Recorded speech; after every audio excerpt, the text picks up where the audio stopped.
হাতের বৃদ্ধাঙ্গুলে সূরা ফাতিহা 3 বার করে ফু দিলে যে কেউ বাধ্য হবে। বর্তমান সমাজে বিগেস্ট প্রবলেম হচ্ছে স্বামী স্ত্রীর কথা শোনে না, স্ত্রী স্বামীর কথা শোনে না, আবার অনেক মায়ের কথা সন্তান শোনে না, বাবার কথা সন্তান শোনে না। এভাবে দেখা যাচ্ছে যে দিন দিন সমাজের ভিতরে অসংখ্য ফ্যামিলির ভিতরে ঝগড়াঝাটি লেগেই থাকে, কেউ কারো বাধ্য হতে চায় না। সুতরাং আপনি যদি আপনার সন্তানকে, অবশ্যই হালালভাবে কাজটা করতে হবে, হারামভাবে যদি গার্লফ্রেন্ড বয়ফ্রেন্ডকে বাধ্য করতে চান তাহলে এটা হবে না। এইভাবে যদি আপনি হালালভাবে কাউকে বাধ্য করতে চান, সূরা ফাতিহার আমলটি করতে পারেন। কিভাবে করবেন? আপনি প্রথমে 3 বার দুরূদ শরীফ পড়বেন। অবশ্যই ওযু করে আমলটি করলে বেশি উপকৃত হতে পারবেন। ওযু করে আমল করার চেষ্টা করবেন। ওযু অবস্থায় থাকলে আমলগুলো তাড়াতাড়ি কবুল হয়। ওযু অবস্থায় আমল করবেন। এরপরে 3 বার দুরূদ শরীফ পড়বেন।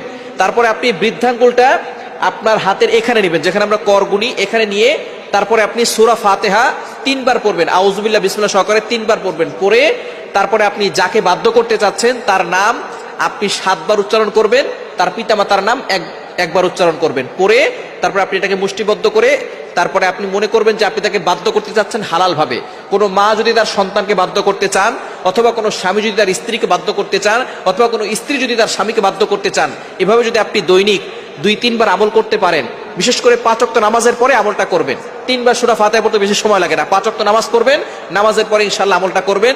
দেখবেন আল্লাহ পাক রব্বুল আলামিন 7 দিনের আগেই আপনার সন্তানকে, যদি সন্তানকে বাধ্য করতে চান সন্তান বাধ্য হবে। ইয়াকিনের সাথে আমল করতে হবে। 2 নাম্বার হচ্ছে নামাজ পড়তে হবে। 3 নাম্বার হারাম কোনো খাবার খাওয়া যাবে না। অবশ্যই 4 নাম্বার হচ্ছে হারাম কোনো কাজে এটা করা যাবে না।